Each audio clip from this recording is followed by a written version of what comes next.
We don't need no education. Hey, man, I don't need no education. I come from Portugal. I got the grade to 3, and that's it.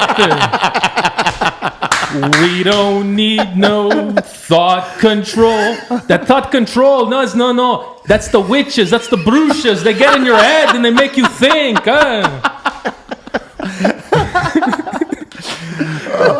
We don't need... No, keep going. No dark sarcasm in the classroom. Teacher, leave those kids alone. Hey, but you don't leave my kid alone.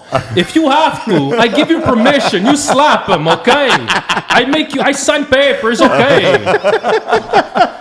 All in all, you're just another brick in the wall. Emmanuel, pass me another brick, caralho. We gotta finish this fucking wall. Joao, make the mortar, man. Let's go. Pusha, come on. Thank you. Beautifully done. That's got to be one of the best ones yet, man. You know what? Carlito. I was gonna choke up there, and I was like, oh my god. Wait, that's Marcelino, man. I just wanted to keep going. The whole show, 2 hours. Let's do 2 hours of singing Pink Floyd songs. No. No. All right, so what are we going to talk about today? I don't know, but I think we're beginning to become really good friends. You just met Carlito for the first time. I've known him from his fame from Homes on Homes. Oh, I thought you meant the X-rated film I was in. I saw only a bit of it, and then the wife walked in, and then I had to turn it straight to some horse stuff. And Swipe. Well, we may have crossed paths. So we've been in the same neighborhoods. As long as it was Pat's. Okay, so erase browser history. What are we talking about today? We can talk about landscape construction. We can talk about diversifying. Whatever the heck you guys want to talk about, We're going to talk all kinds of shit. So we've got Marcelino Souza. That's my name. So you got your personal one, which is at msouza202. Yes. For you non-Portuguese folks, the creative shit on the other side there, it's SOUSA. Yes, Okay? not Z. Not Z. Not Z. We're going to talk about big rocks, big landscaping. Yeah, let's talk about Carlito's Big Rocks. Yeah. Anybody who's listening in right now, you have an idea what the next 90 minutes is going to be like. Yeah. So strap in, use a 5-point harness. What? Strap in. I did not sign up for this. But first, I want to say thank you to Mark and Skylux for always giving us a place to do our podcast from. yeah, it's Skylux Roofing. Give him a holler, call him, follow him, Check whatever. his videos out. They're All sick. kinds of shit. One of the best roofers in town. Thank you, Mark. And our first segment is what? A history with Manny.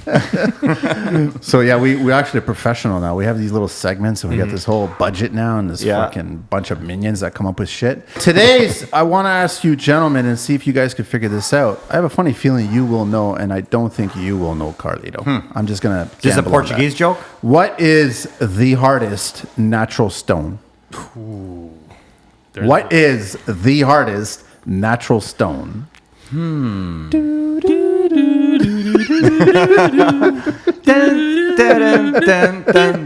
dun. You know what's funny? I'll give you guys a hint. I asked my girlfriend this question, and she answered it in 2.0 nothing seconds.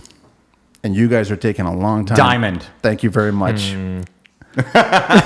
Yes. You are my you diamond said girl. I wouldn't know. Okay, is diamond really considered a stone, though? It's a natural stone. Motherfucker.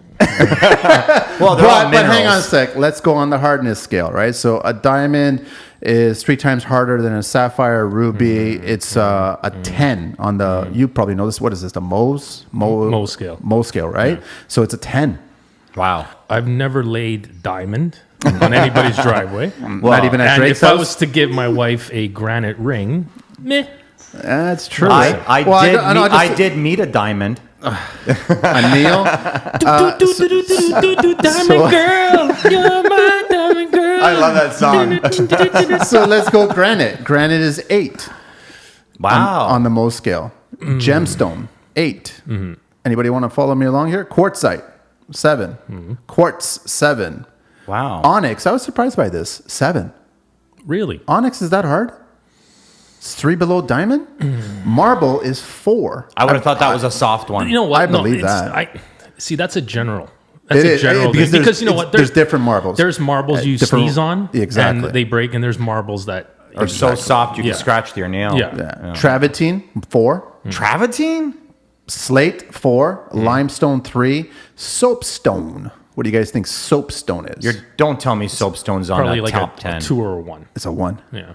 How did that even make it on the top 10? It's on there. I don't know if it's a top 10. You can One, like two, three, scratch four. it Yeah, with it's a your top 10, I guess. with your fingernails. But the bottom line is the hardest stone is a diamond. Yeah, and that's that fantastic. That was Diamond history and with diamond. Manny. Let's get on with the show. What do you want to tell us about yourself, man? Well, You're a horse. From a humble beginning. No. Yeah. You're obviously Portuguese. Yeah, I'm Portuguese. I was actually born in Portugal. Which part? Which? From in Aveiro, Okay. Mortosa, Aveiro. I came here when I was like 4 years old, man. All right, but you're like me, an immigrant. Yeah. He was born here. Or actually, he was hatched here. Because I'm a dinosaur. Exactly. Ongoing Manny joke. You were dug up here. Well, you know what? If you want, you're more than welcome to bring as many creations onto the podcast as Well, possible. it's funny you say that because actually me and Manny were talking about this. I said, is this a Portuguese show?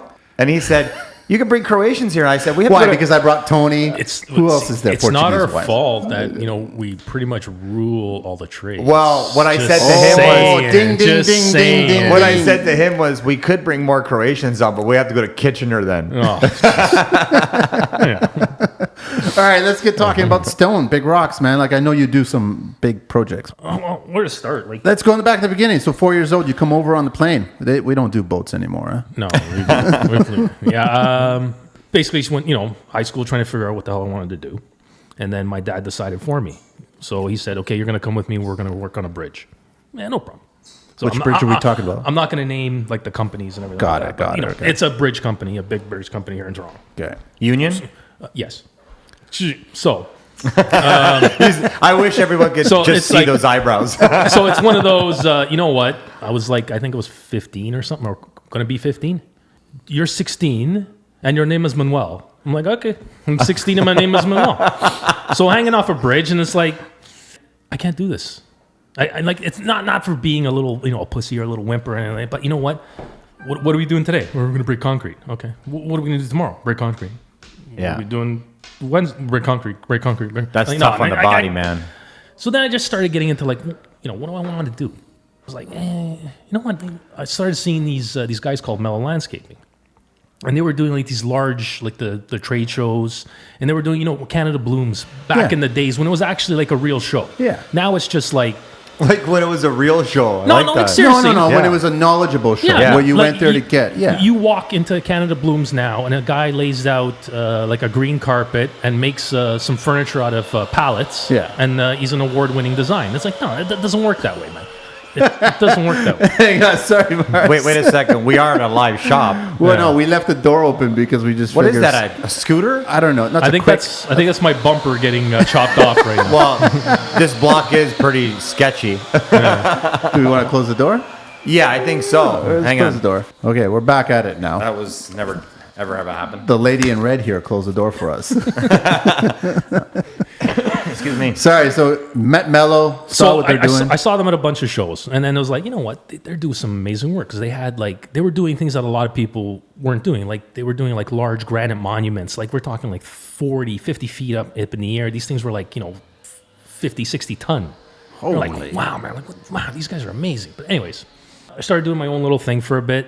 You know what? Okay, I'm going to go to school. I want to be a landscape designer, landscape architect, right? So I went to Ryerson. I got my diploma in that. Messed around for a few years trying to, do my own thing and everything like that. But you just don't get knowledge. At You know? school. You don't get the knowledge at school. That's the biggest thing. You get the practicality. This is how things work on paper, but you don't get how I want to do it this way in reality. How many years of schooling did we do? 4 years at Ryerson, and then basically my parents kind of pushed me. They're like, no, you're not going to go into construction. Like seriously, like No. you know what? There's some Portuguese parents that are like, you know what? They don't care. They just don't want you to be on the streets or go to jail. Yeah. And there's some parents who are like, no, you're never going to do what I do. They 'Cause want better for you. Yeah, my dad would come home like dead. I don't want you doing construction. I'm like, okay, dude, like okay, whatever, I'll go to school. So then I went to Guelph because they had a program where if you came out of Ryerson with your diploma, you can get basically fast tracked. So instead of walking in first year, you get thrown in second year or something. Right? Nice. Okay. So I went there and Not nice. I was bored, man. I was bored. The course. The course, you know what? Honestly, the course in terms of knowledge and everything, like it's fine, but it's all like foofy. It wasn't like construction. It wasn't construction because you know what? At the end of the day, and I hate to say it, the architects that these schools are pumping out, and the landscape architects that these schools are pumping out, they've never laid a brick. They never put a piece of stone on the ground. They never planted a tree. No. Right? Like seriously. So you got a guy that gives you a nice fancy drawing. Here you go. Do it. Based on theory. Based on theory. No, I'm going to say there are some architects and, builders and everything like that do have knowledge. The way things are, I see going right now, a lot of these guys, they don't have that knowledge, like that practicality of how A and B goes together. I'd agree with you, man. Right? Honestly, I'd agree. Like how far back are we talking here? Oh, jeez, man. You're our age, aren't you? Oh, I'm 45. Oh, he's younger than us. He's younger than us, man. I'm just a little, So how long ago was this? This 20 years ago? Yeah. 25 years ago. Yeah, so I basically, I got out of Guelph, whatever. Again, did my own little thing. And then, you know what? I have utmost respect for entrepreneurs. It's just the way I did my thing, it didn't work out.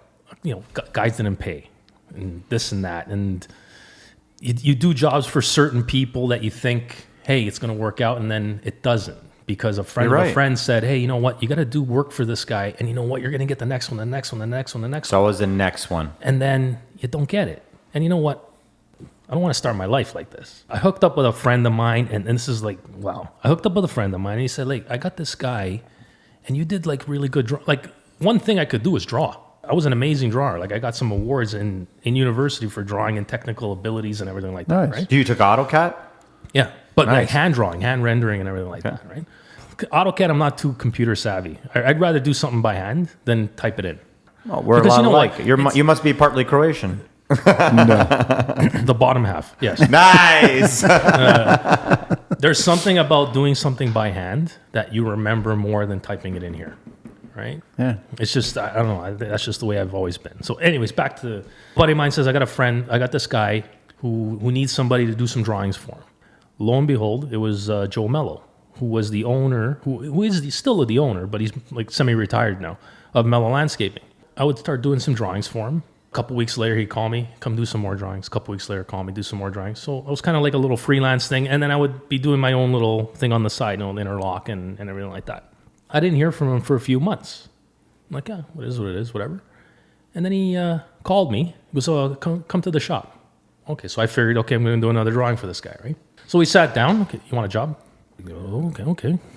So that's it, 25 years later. And you've been with him the whole time. Yeah. Treated you that well. Yeah. Now, there's ups and downs. Of course. That's just the way life is. In terms of, this is the way I look at it. I'm with a company that has been around 25 years before I was even born. They've been around for almost 50 years. Wow. There is shit that I've learned from them that if I went anywhere else, I would never have figured stuff out. Oh, by the way, if you can do this with the stone, did you know that you can put a torch to the stone and you'll get a natural look on it? Did you know that you can do this? Did you know that granite actually flexes at a certain, and this guy, Joe, had this knowledge and this enthusiasm, especially for granite, because he has a granite quarry up and near the French River there. He had the way he talked about stone and everything like that. It's just the passion that he had. It's just, you know what, you got me. So then, ever since then. And he wanted to teach. Were you the only one, or were there other young guys that were starting around the same time? See, that's the funny thing. It was me. Just you. So I walked into, you can imagine this, eh? So I walked into, well, you're Portuguese. You can fit. I can paint the picture. A 20-something-year-old kid walks into an established company that's all Portuguese. They're all like 50, 60-year-olds, and they look at you and go, what does this guy know? And it's so like, true. Oh, shit. But then, you know what? This is the way I look at it. I can't tell you what. I'm a super manager now, whatever. There's no real job description. I'm like a foreman, whatever. I can't tell you what to do unless I've done it. That's the way I look at it. 1,000%, man. Unless there's scars on my hands. 1,000%, man. Unless I'm burnt from welding, unless I'm this and that, I can't tell you to go do something. Because you know what? I had to have done it. And that's just the way it is. And that's the way I approached it with them. These guys, listen, I'm walking into these guys' territory. I'm walking into their kingdom. Shut the fuck up, be humble, and open up your head and be a sponge. Yeah. That's what I tell everybody. Be a sponge. And just absorb. That's it. Did you make the mistake of sharing your education? Yeah. No, but that could help. That can help. No, to a group of 50-year-old Portuguese? No, to a pork because chop. some of the older guys need guys like you to help them out in their personal stuff, and you can make a connection. What planet are you on? What the fuck? Like, yeah, like, hey, Marcelino, come here. What? Read this letter from the government for me. That was it. I've seen that happen. That's the level of education needed. That's it. You know what? Like, there's this myth of university, college. Come on, man. Like, get over it. No, you're right. I have a lot of friends that went to university. They went to DeVry. They went to all kinds of colleges. No, I'm just saying. Sorry, fuck. DeVry is not a university. There are technical ends of it that can get you in the industry. Anyways, all the guys that spent a lot of money on education are all not making money. All my buddies that didn't have an education, they're all wealthy with huge companies. I've always said that if you use it, it's up to you. Yeah. You can go, you can use it. I'm not saying my university was a waste of time. I've learned things. You learned. Yeah. I learned. I had fun too. But I learned. And you know what? I got a little bit of design perspective in that. I kind of use it in when we're doing these projects. Realistically, 80% of the work we do, the architect or landscape architect gives us, a drawing. We follow it. There's always that, you know what? This isn't going to work. How can we fix it? Well, how will we do it this way? There's always suggestions. It's a two-way street.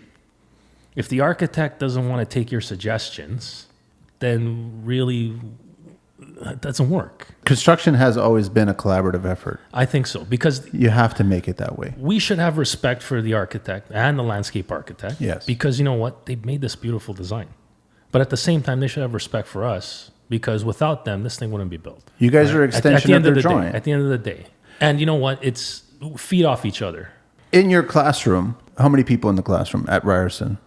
Ryerson, I think it was about 20.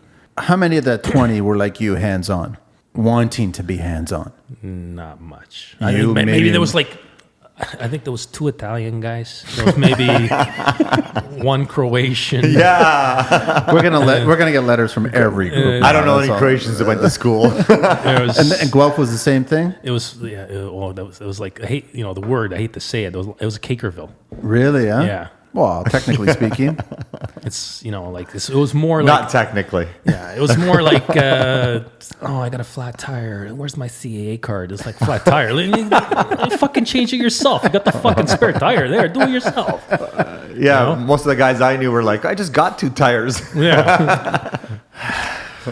But yeah, I mean.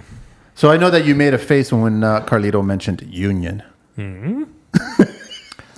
No, okay. We want to hear from guys at union. We've had positive, we've had negative. We've had guys say that they learned a lot, from the guys. We've had guys who said that, but I want to get out.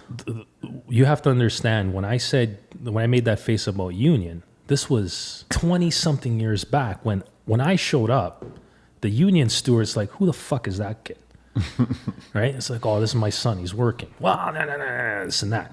That's just the way it was back then. How old is he? He's 16. Meanwhile, I was like 15. It was just so my dad I guess my dad did it to prove a point. Like, this is what I go through every day. Do you want to do this? I think we kind of had the same parents in a different way, but we had the same parents. Like, my mother was like, you're 13. It's time for you to get a full-time job. And I'm like, why? She's like, I don't want you in jail. You're getting into way too much trouble. You need to start working. And the truth is that me getting a full-time job kept me out of trouble. And then at 15, I was working midnights. All my friends were causing trouble, and they all ended up in bad places. Yep. I didn't end up there, and I ended up working, and I got the bug. Now, I'm a workaholic. I love work. Yeah. My wife hates it. I love it. She said, well, landscaper with the worst lawn on the, in the neighborhood. But hey, Really? it's just the way it is. I got to get on Shoemaker. that. I really got to get on that, man. Oh, my I God. put it on the list. You might get man. some brownie points for that. geez. But you know what's really impressive is that I've had so many employees. I've never been able to keep the guys more than 4 or 5 years, tops 5 years. It's really impressive that you stayed 25 years for this guy. Like, what was he doing that made you want to stay for 25 years? Like, it's more than just having respect for the guy and him having knowledge and teaching you. There must have been something else that was driving you to. It was just the way the love of it was just the love that he had for like what he did. Like, the passion that he had for this stuff. But you were never afraid of losing a job or having to hunt for another job. Like, that never even went across your mind.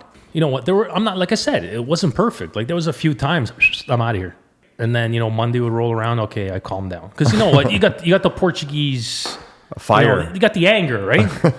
It's like, fuck this, I'm out of here, right? And then, you know what? Shit. I need it. Yeah. I want it. Yeah. Not getting too into your business, but you are on the mic. What did you, not being in the union and working for someone else, were you ever worried about investments or retirement? Like, Was it on the forefront back in the 20s? well, I'm always worried. Like, when you work for someone, Yeah. we make jokes about the union, but at the end of the day, there's benefits, there's a pension at the end of the Yes. day. Yes. And if 25 years goes by, all of a sudden you can retire and you have money coming in. Like, were you ever worried about that? Like, Yes, but at the same time, how can you put it?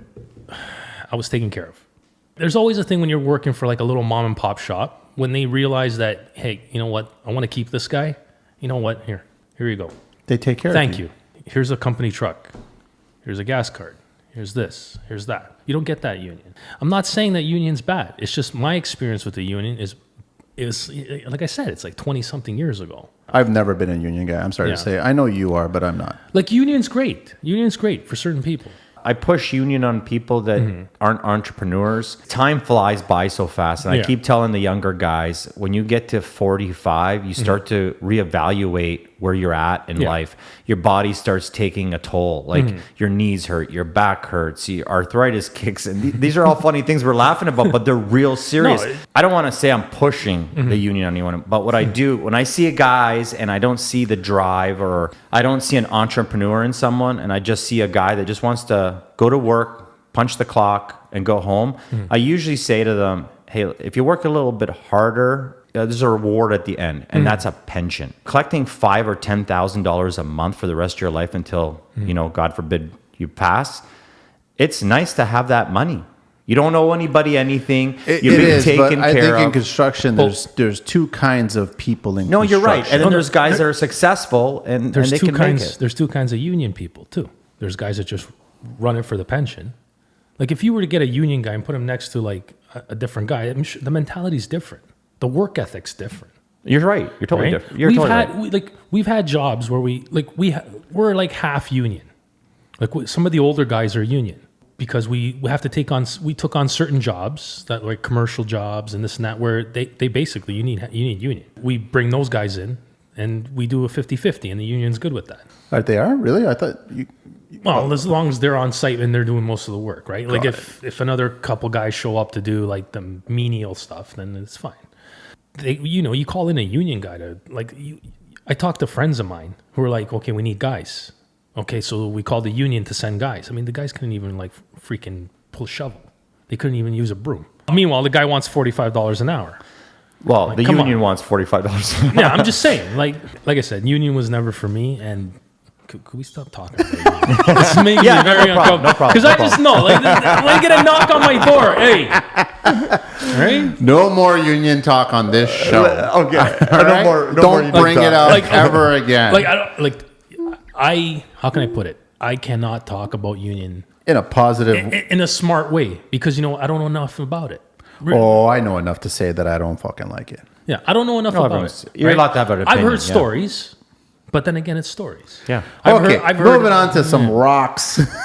No, my point is just that I see guys spend 30 years and they never did anything with their money. That's what I say. Okay. Well, it's about education. There's other guys listening, and I don't want to them learn hear about that. rocks. I want to learn about 40-foot tall granite. Yeah, I want to do too. learn I do about too. because I've seen on your posts, I've seen some impressive shit. I'm like going, I don't want to do that because it's heavy, man. That's fucking heavy, man. That's what machines are for. It's still heavy. No, you're still doing shit strictly by force, man. There's certain things that you still do a certain way. Yeah, okay, but you got to be smart now. Like, and nowadays we have the tools, so let's use them. Right? You want to lift up a big rock? Hey, they got vacuums for that now. It's true. I've seen them. I love them. But you got to be educated on that stuff. Because like, it was a funny story. One of my friends, he's like, okay, I just bought this fucking vacuum. I'm gonna lay down 2,000 square feet. It's gonna be fucking awesome. You know, all right, we're gonna kill it. Yeah. So he goes use the vacuum. He picks up a stone and lifts it up about 6 inches off the ground. Boop, plops down, breaks. It's like, what the hell? Tries another one. Drops down. Hey, Marcelino, you just call. I just bought this vacuum and it's not working on this stone. Okay, what kind of stone are you using it on? I'm using it on this interlock and this and that. Is it wet cast or dry cast? I like this. I don't know. Well, if it's dry cast, then it's got a lot of air pockets in it, and you have to get a vacuum with a higher CFM to compensate for the air that you're losing through the stone. Wow. Like a Festool? What kind did you get? What kind did you? Oh, I got this one. That's not going to work. And I'm one of that'll those work guys on- that sees those vacuums, and I would have never known that. Yeah. That's a great point. I didn't realize that's that. why. Yeah, That's you got to tackle the stone, and that Yeah. it's not just a wet dry thing. It's No. the type of stone as well. It's too. a type of stone because you know what? There are some natural stones that are very porous, like Indiana limestone and everything like that, right? That you try to use a vacuum on it. In some cases it'll work. In some cases it won't. It looks like it's working, and then you lift it up 6 inches off the So ground. how and it did drops. you learn that? Through Melo on site. I learned that through basically, I don't want to fucking hurt my back. And I found this. And see, this is the good thing about the company I work for. They're open. It's like, hey, you know what? One night I'm looking through Instagram. Hey, I see these things and going to trade shows and doing this. And like, even though the trade show, every year it's the same bullshit. I know exactly if I walk through here and I go to the left, there's Hitachi. I walk over here, there's John Deere. But you know what? It's what they bring every year. Because you know what? Our guys aren't getting any younger. They're getting older. So, and our trades are getting smaller, man. They are. Is that an actual They are. fact? That's a fact. Nobody wants to fucking work. Wow, Nobody wants to How work. physical are the kids today? When we were younger, we're all on bicycles. Oh, No? dude, I still remember putting hockey cards in the spokes. We're on bicycles. I love that. Who rides a bicycle now? Nobody. I've seen guys that like... Unless they close down the Gardner and put everybody on it because there's a pandemic going on. I see guys fainting because they didn't get the right fucking coffee at Starbucks. Like, Jesus Christ, you're gonna put that guy in a Bobcat? If Like, they're at come on, like, Starbucks, they fuck. got too much money. Like, fuck. The guy's being a fucking... Fainting. Oh my God, this is not the right coffee. I want to speak to the manager. Like, fuck. Like, dude, you give him a piece of stone. What do you want me to do with this? That's what I was going to ask you, man. It's like, so are the younger guys coming and applying for Melo Construction, like with landscaping? Like, what's going on here? Are you seeing the young guys? Or how many guys are you going through? This is what we've tried to do. We've sort of seen, this is the trend. The guys that do want to work in the field, they got this mentality. Oh, you know what? I'm going to work for you. No problem. I want 40 an hour. Why do you want 40 an hour, bro? How old are they? 25? Yeah.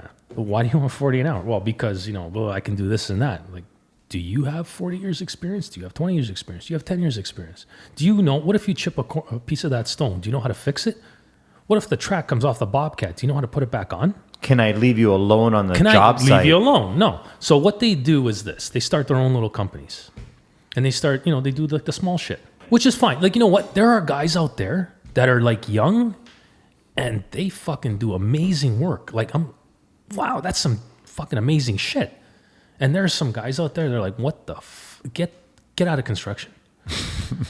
We got this scenario where, you know what? We still want to do these big jobs, but we're getting old. Like, my guys aren't going to lay 1,000 square feet anymore a day, 500 square feet and everything like that. So what do? Okay. We either get machines, like the vacuums and everything, make our job easier. We hire either cheap labor, so at least There's a risk in that. guys with, I know there's a risk because there's the guys with the experience, they can at least oversee that. Or you branch out, like through Instagram or this and that, or through builders that we know and architects and this and that. You find guys that have smaller companies who do amazing work, but you know what? They'll never get that 10,000 square foot job. Hey, come here. I can offer you a 10,000 square foot job if you kind of work under our umbrella. And you know what? The good thing about that is you get knowledge too. I'll have one of my guys there or two of my guys there, and we'll show you how to do it.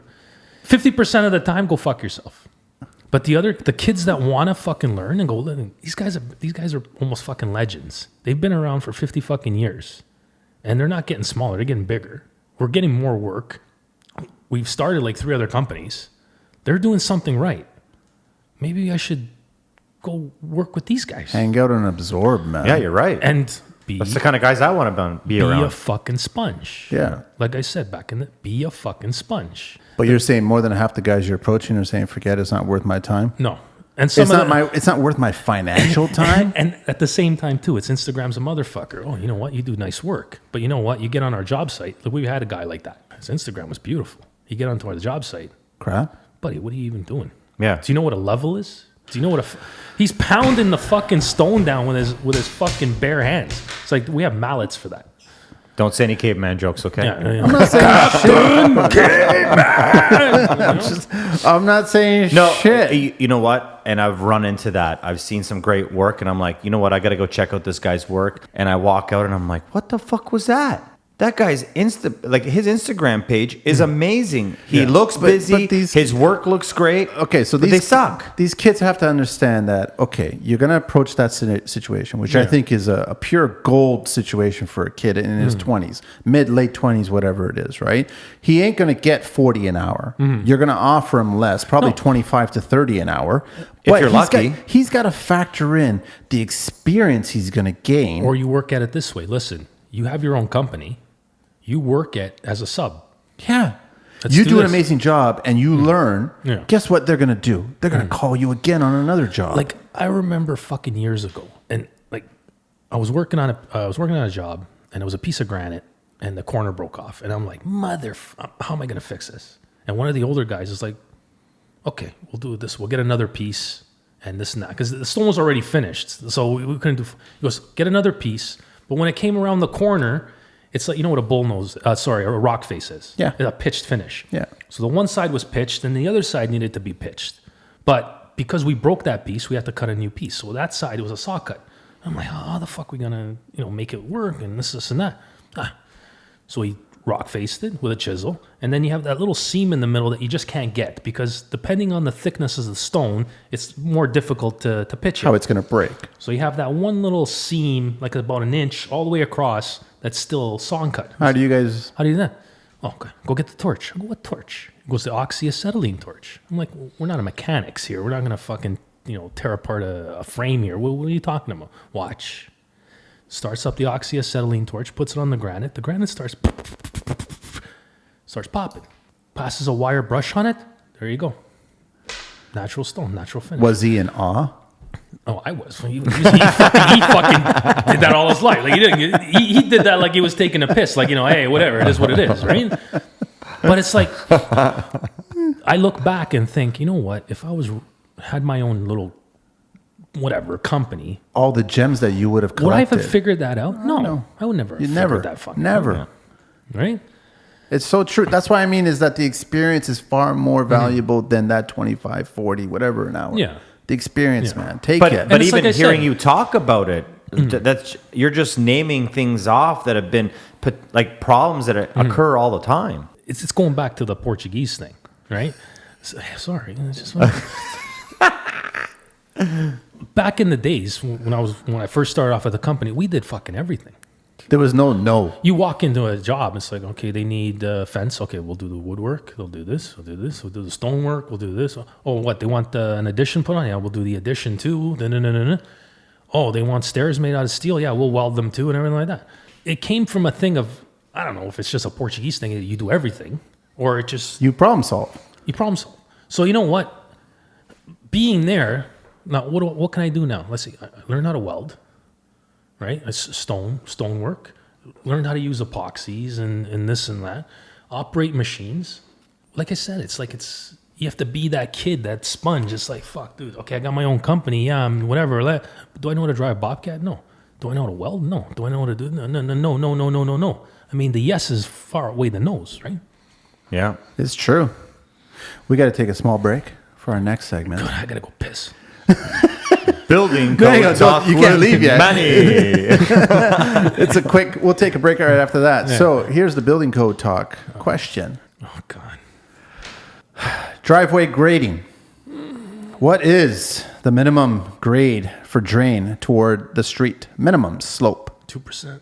That wasn't even a second. Everything. You know what? That's like everything is 2%. Hang on a sec. 2%. Top of the roadway curb should be between what to what? Top of the A roadway curb. top of The average slope down to the top of the roadway. So I guess from your sidewalk or from the city line to the top of the roadway curb, it should be between what and what? son of a bitch. Are we talking about pitch again? Yes. Okay. Still pitch. This is all grading. 2%. 2 to 6%. 2 and 6%. Just say 2%. It's all 2%. Okay, so See, 2% is the bare minimum. You look at any fucking drawing that was ever made on It's always this, 2%? 2%. There we go. Minimum slope, 2%. So- 2%, And that 2%. was. building code talk with Manny. There we go. Thank you very much there, Carlito. Can I? Well, no. He's got to go take a pee, man. So No, let's I take was a just- I quick was just break. kidding about that. Oh, you are kidding about Yeah, it? I'm Let's good. roll. I did want I to work in ask. construction. I can hold it for like 4 days. You're It's so like right. a freaking camel. We got a camel. We got a about to say camel that. here. I was gonna say for the people that No, hang on don't. a sec. Before you do that, sorry. We're speaking to Marcelino Souza. Yes. And for your creation people out there, it's SOUSA.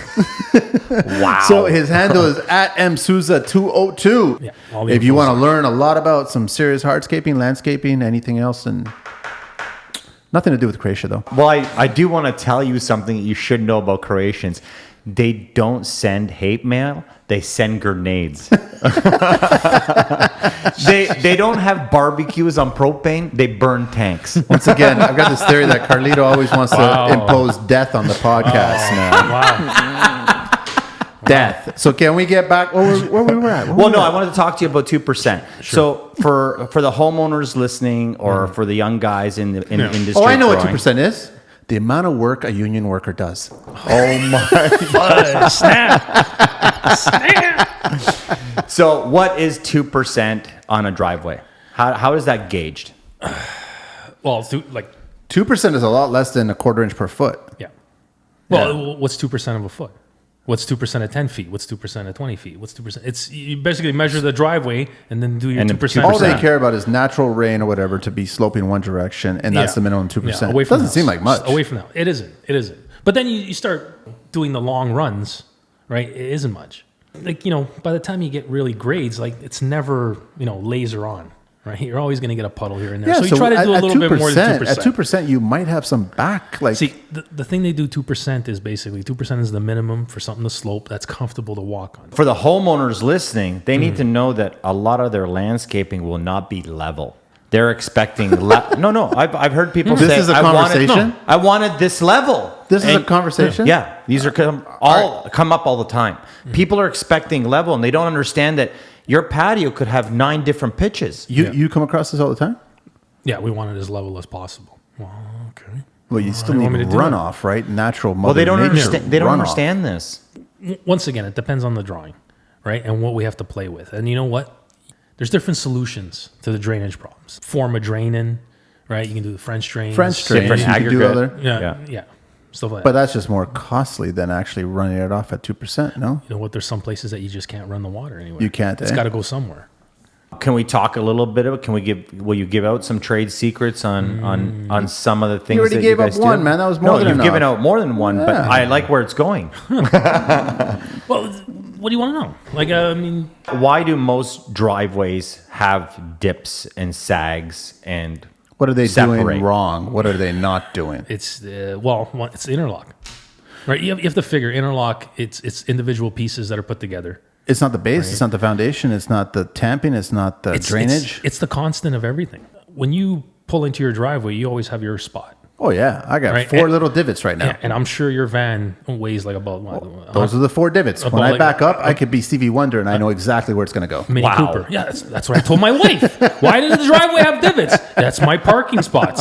Right there, boom. You go forward and back. Done. You do that little. You're done. Yeah, I like Right? that. It's true. It's the base. when the base fails, anything above it fails, right? So is there a way to make the base not fail? Is it worth the money to do a concrete base and then build sand on top of that and then go from there? Anything that we've ever anything that we've ever done, unless it's not spec'd, we've done it with a concrete base. 6-inch concrete base. I love that. 6-inch concrete base, even with like whatever the material is on top of it, interlock. But now you get into the thing of, oh, well, you're going to put interlock on top of concrete? Where's the water going to go? Well, underneath a certain section, you fill that section with clear gravel and a weeping tile and a French drain and this and that. So when the water drains down to your curb and goes through the interlock and everything like that, it finds its way down and it goes into the French drain, and that's how the water goes. If you don't do that, another thing too is, how can you the banding around the driveway? Yeah. It's usually a different stone, a different whatever. It's always beautiful. We always mortar that in. Because why? After a while, when you start driving, you notice. Pushes it. It pushes it out of the way. So instead of having your driveway... What do you mean? Those aluminum edge steel things with the spikes that are 7 inches long, they don't work? You mean you're going to put 12-inch spikes into gravel and think that it's going to catch something? But wait a minute. I got my tube of PL here. Hang on a sec. Portuguese luck. That's what that is. Oh man, it's interesting. I wish the listeners could watch the magic between two Portuguese people in front of me right now. There is so much body language. Bring on more Croatians. So much sarcasm. I love it. No, you can bring as many Croatians as you want. Nobody wants to come on the show because they're all in prison. Yeah. Or for war crimes. Oh, come on. Let's get back. Okay, you know what? Let's have a little bit of fun here. We're just rolling around. What kind of tools are you, man? Ooh. What brand of tools are you? Okay, you know what? I don't bleed red. I don't bleed yellow. I don't bleed blue. I bleed a combination of all of them. Because this is the thing. Because you're a real person. No, because this is the thing. I agree. Not one tool company has made the perfect tool for everybody. That's right. That's true. You know what? Well said.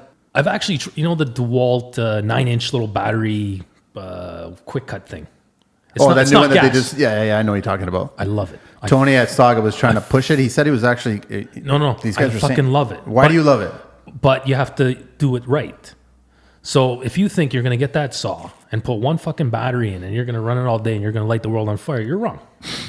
What do you got to do? You have to invest. So what you do is you get the 9-amp batteries. You get the 4-bay charger. Pop all 4 batteries in and plug it on site. Now you use one battery, you take it out, you swap it with another. Now you got 4. That thing will last you the day. At the same time, be reasonable. It's not a fucking gas quick cut. There's certain things that you use it for. I use it for opening up the joints after we lay stone. Because you know what? Sometimes stone isn't 100%. And sometimes instead of making a joint, we have to basically touch the stone together. When everything's set and done the next day, then we'll come back and grind it out and make a perfect joint, like a 3/8 joint around, and then fill it with mortar. So for applications like that, the thing is fucking perfect. So why not just use gas? We're going to start the thing up and this turn the button. Just turn on, it's done, eh? It's done. That's for good. what I'm going to use it for the hour I'm going to use it sense. for. Okay. It's fine. So think about how you're going to use that tool, and don't think that it's going to change the world. You're going to use it for a certain application, right? So it's not smart to change all your tools to battery tools if you're in a hardscaping or landscaping business. No, I wouldn't. I still have some. There's still some corded stuff in there. I got to find it, but whatever. Like a cordless drill, definitely use those. Like that, the Milwaukee version of that saw, fuck it, garbage. Is it garbage? Garbage. It goes on. I was thinking about. Listen, I got Milwaukee tools. I have DeWalt tools, so I have DeWalt batteries and Milwaukee batteries. Since I have both, I'll just buy that Milwaukee saw and I have the DeWalt saw. But so I used it for like a good 10 minutes. Is garbage. It keeps going overheating. The Milwaukee one. Yeah, and then the battery goes into overload and blah, blah, blah. You got to take it out. This is a fresh battery going on it? Fresh battery going on. Wow. But the DeWalt goes on, no problem. No problem. I can push the little fucker and it'll go. No problem. Why not go down the Hilti road? Do they have Hilti battery quick cuts?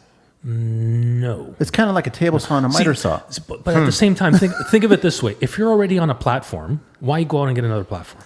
Because all the cool kids are saying the other platform's better. It's like I said, listen, DeWalt is good for certain things. Milwaukee's good for certain things. Hilti's, like, you know what? I would not buy a DeWalt, what do you call that fucking thing? A DeWalt laser.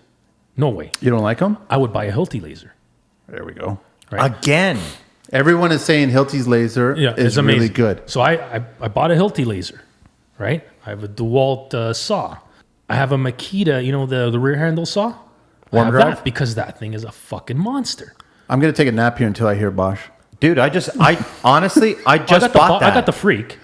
You got the Freak. The reason I got the Freak is because I can drill a hole with it, and then at the same time put the socket on it, and The 1/4 inch, 1/2 inch is pretty slick. beauty. You like I it? like that. I like it. I love that. They're the only ones that have it. Right. But why'd you know what? No, fucking Rona had a sale, and they were blowing out batteries for Exactly. I think they had that. What do you call it? That wireless charger or something like that. That's shit. Who cares? They were blowing it out for like 49. They were blowing it out. used They were it blowing once. it out for like $49, and it came with a battery. So you throw the charger out, at least you get the You battery. got the battery, and that's all it is. And why don't you like that? The wireless? Yeah. It's a gimmick. Anything with a gimmick, it doesn't work for me. It's an advantage just collecting dust.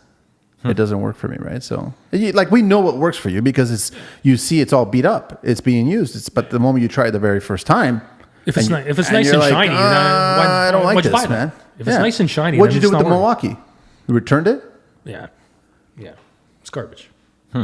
But my Milwaukee Impact drill, I love it. Well, they got a great battery platform. Their batteries are good. But wait, you got stories about Milwaukee saying that they catch on fire in your hand. Yeah. You know what? That's what he says. I've had three drills catch on fire, and because of those experiences, the only thing I carry in Milwaukee now is my stud finder. I got a really beautiful Milwaukee stud finder. I'm right here. I got my little camera scope to go behind walls, and all my plumbing tools. But that's it. I find with the Milwaukee stuff, the batteries go into overload quick. Do they? I find the drills burn. A lot of them do. I thought a lot of them guys do. are talking amazing how they have an amazing battery platform. They have an amazing battery platform that works on it. I think they're talking about the platform in that it work on every tool.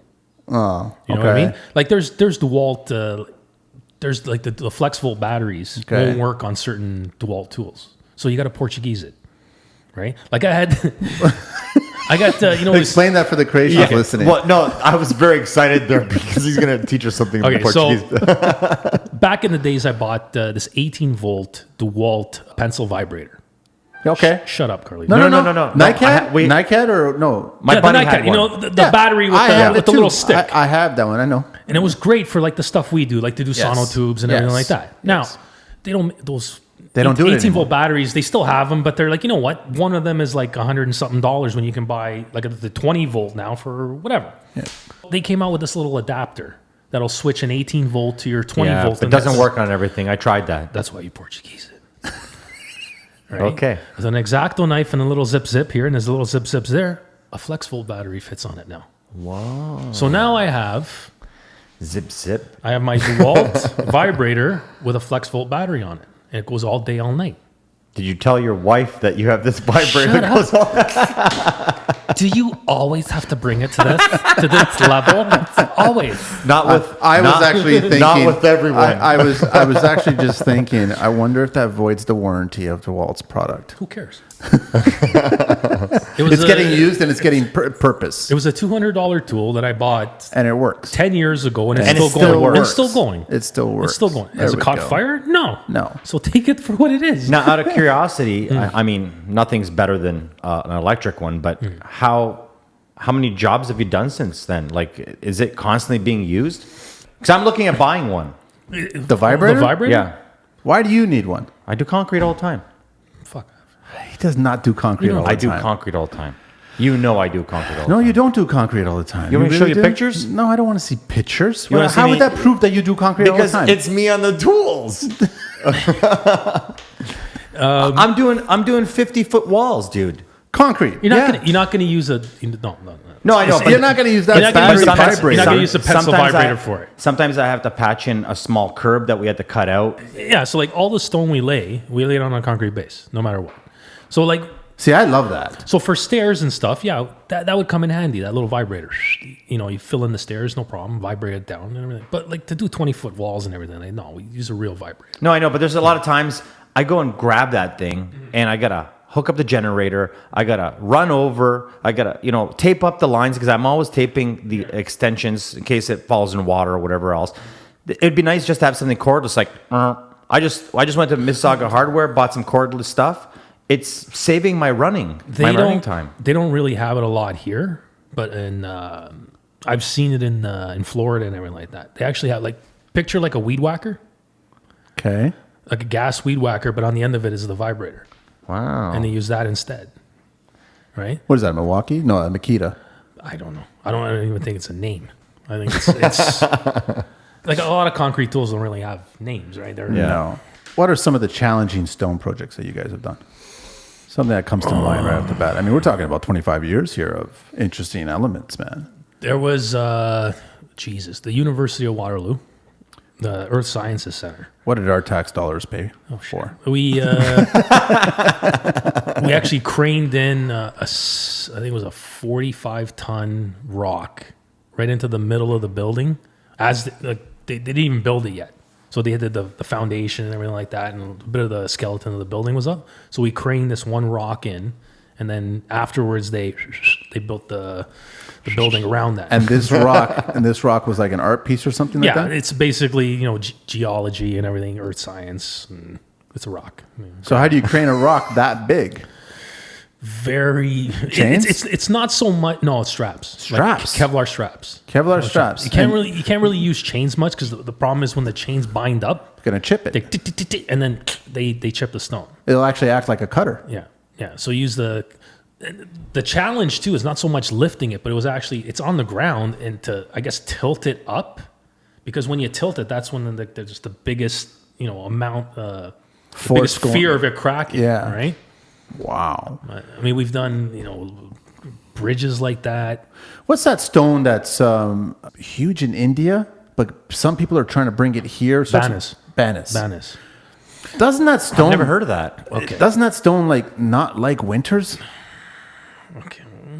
Okay. So was that a split personality we just saw? No, it's just I just don't want to. The only reason I bring it up is because I saw some of that in a quarry recently, and I was like, going, "What the fuck is that stone doing here, man? That stone will not survive winters here." Maybe it goes inside. Piss anybody up. It will survive. Will it survive? Coating it. Back in the days, we had sandstone. We had Canadian sandstone, right? Like all the older houses in Forest Hill and all that, they had that sandstone. It was amazing. But I think the government pretty much closed off some of the quarries. So now you can't really get it. But if you do get it, it's like super expensive. Like it's crazy.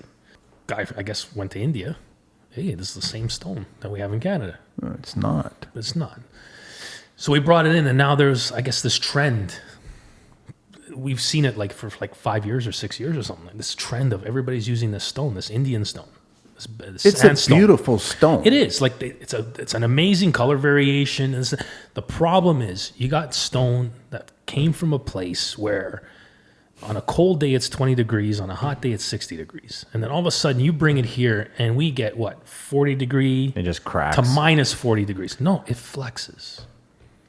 The stone fucking flexes. Really? So we were doing this one job with that stone. We were doing banding on a driveway. In the morning, the stone was fine.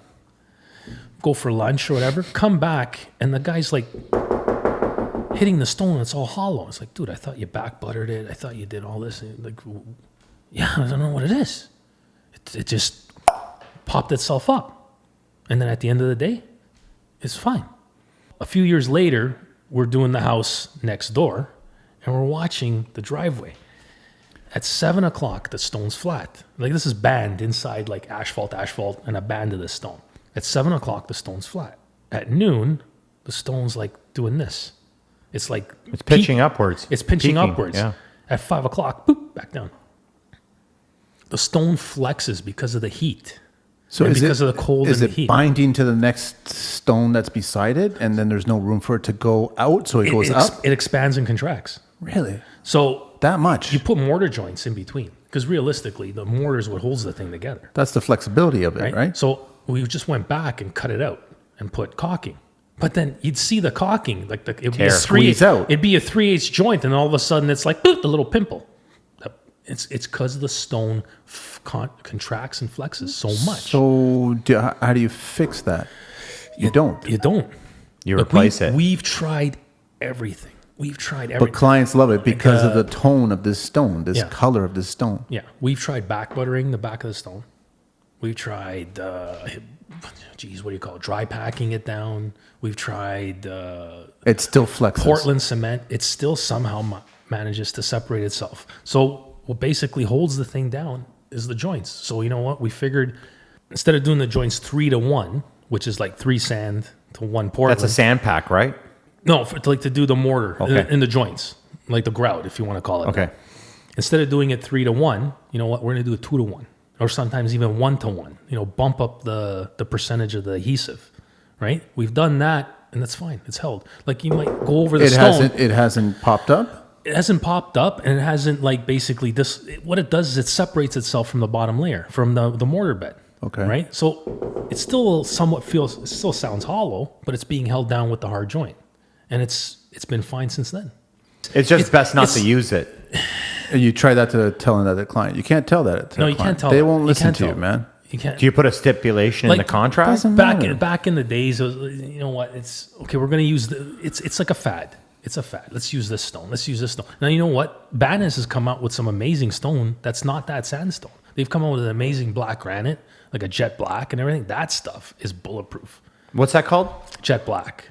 Jetback Banas? Yeah, jetback Banas that it's got a thermal finish. So basically like a Yeah, it's a gritty finish. Yeah. They run a flame across it Yeah. and it pops it and everything. And that stuff's bulletproof. They called it jet black, but I think they got a new name now because they're using a different section of the quarry. So it's not the same stone, so they can't, whatever. Anyways, this is all legal shit. But What about the old school thought of like not using Portland or cement for the joints and using actual grout, exterior grout? No, you guys don't get down? No exterior grout. Fuck it. No, it doesn't work? I keep saying back in the days. Listen, Trust me. Last week. back in the days, like, and I can take you to places in Forest Hill that we've done. We've used a combination of 2 parts silica sand. Like I'm not You're using silica sand. we used silica sand to 1 Portland to this thing called Mortar Mate, which was basically, it's a plasticizer. You use it in plasters and everything. When you make a cement out of Portland, it's really grainy. You add this stuff called Mortar Mate, and it makes it like creamy. It adds a cream to it. It's like paste. Exactly. It's a clay. It's a clay-based thing. We used to do the joints with that stuff. You go back there now to a house we did 20 years ago, the joints are still fucking perfect. Really? Right? But it's like, it's the way it is. It's economics. But what is it? Is it the silica? The silica just holds that thing like crazy. Silica is like what, 4 times, 5 times the cost of regular sand? Yep. But we used to do it. Because you know what? You go to a job, you don't want to go back. That's right. No, you don't make any you never money. wanna go Right? back. So you go to a house that you did 15 years ago, and you go look and do a repair. Like, hey, it's freestyle. It's Canada, man. Like, you go back and you do a little repair. 99% of the time, the repairs Get you more work. isn't our fault because. Jesus Christ. Yeah. Hey, what are you doing there? You fixing that? You want to come over to my house and fix some stuff there too? You know, like, do you cut grass? Are you a landscaper? Are you a comedian on the side? You realize this is an interview process, not a game show where you're trying to figure out what he's going to say, right? Do you know that? Okay. On the count of 3, say the first word that comes to your mouth. 1, 2, 3. Vagina.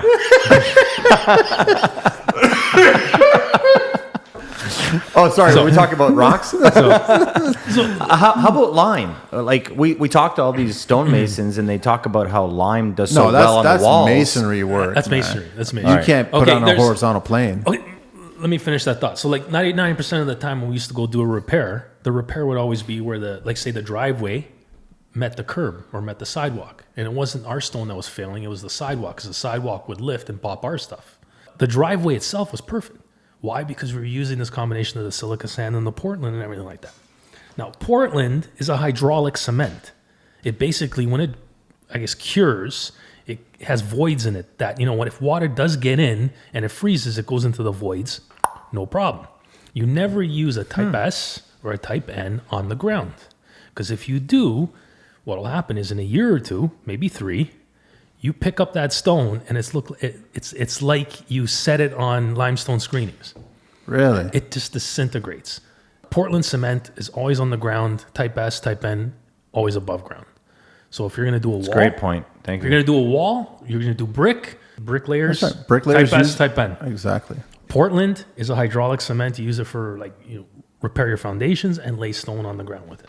Is it true that you got to teach clients to shut up when it comes about sealers. Natural stone is natural stone for a reason. Me personally, if someone asks me about sealers, I go, no, I don't use sealers. Because that sealer will fade after that first winter, and it will not look like that, right? Is that true? Yeah. And then you got to do it again, and you got to do it again. You create a maintenance issue now. Yes. Right? You gotta listen, you're putting stone in the fuck, Jesus. Natural. It's like a million year fucking old, the stone. And all of a sudden, I'm going to put some sealer on it. It's like it never had sealer when the fucking dinosaurs were walking on it. Why is it going to have sealer now? Well, but sealer also doesn't allow it to breathe, right? No, there's some breathable sealers, but the point is that it's the look. It's the maintenance now. You created a maintenance. You created a maintenance You issue. see a stone in a quarry, that's how you're going to look at it in your home. Yes. That's how it is, man. And the thing I hate is, you know what? It's the people that bring these stones and all of a sudden they wet it. This is what the stone's going to look. That's not what the fucking stone. That's what the stone's going to look like when it fucking rains. Come here, give me your bottle of Avion. Give me your bottle of Avion. I've seen that 1,000 times. Yeah. But it's like... Did you guys do that on the show? God, stop it. But that's the point. You know we're friends, right? For now. He brought it up. You have clients that like, I love the look of the stone, but I hate it when it's wet. Then you know what? Move somewhere where it doesn't fucking rain. You know, like build a house there. Build a canopy over their driveway. That's just the way it is. It's natural. It's gonna change. How do you hate when it looks... Tell me one stone that looks worse when it's wet. Everything looks better when it's wet. Yeah. You know that. Aramosa, limestone, any of the stones. Even something that doesn't have green in it at all. Indiana limestone, amazing when it's wet. Yeah, it's beautiful. Amazing. But on a driveway, you don't want to seal it. And just let it, Mother Nature, when it rains, go outside and look at it and go, oh my God, it looks amazing. It's beautiful. Yeah, that's it. That's it. It's true. How are you guys perceived by the clients and the designers and the architects on the job site? Are you guys, because you got one of the hardest jobs, man.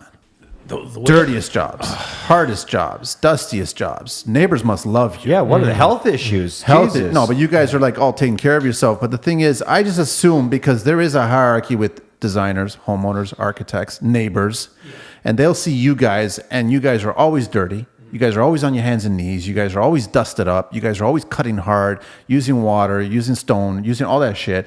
The rate level of how important you are to these people just drops like a fucking rock. Is that true? Sometimes. Okay. Like you see it. You see it. There's that look that they give you like, oh my God. Don't come near me. Don't touch me. Don't come near me, but give me a quote, please. You know, like you know. It's true. It is what it is. But at the same time, you know what? It's like we're the fucking cleanup crew for all the other trades. We've been to these massive fucking houses, and then we get there, it's like, it's ready for you.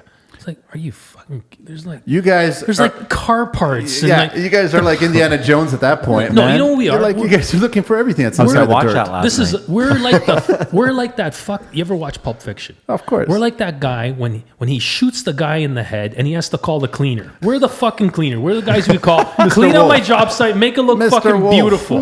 Make it look fucking beautiful. It's true. Like, you guys have beer cans, bricks, 2x4s, garbage. Years ago, we did a job as a courtesy for a builder, a subdivision.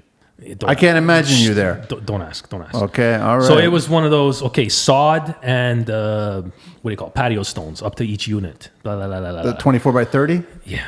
You know, builder special, right? Yeah. So we're grading it with the Bobcat. We're grading it with the excavator. Yada. Pull a little corner. Like, what the fuck is that? A full skid of brick with the strap still on, buried. What? Yeah, a full What's skid of that brick. word? What do you mean a skid? A full cube.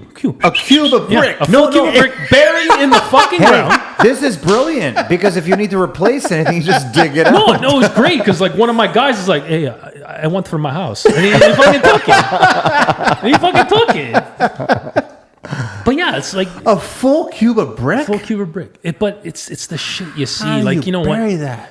It's like, dude, it's like you've always said, respect for the next trade. You know, like, hey, we're not fancy. But you guys are outside, man. You guys are the painters of outside. Yeah, we're not fancy schmancy, you know, finished carpenters or anything like that. But like when you walk up to a house, it's not like, oh fuck, look, I wonder what that kitchen looks like. No, it's holy shit, this is a nice house because you see it from the outside, a curb appeal, and then you're like, I want to know what the hell's inside.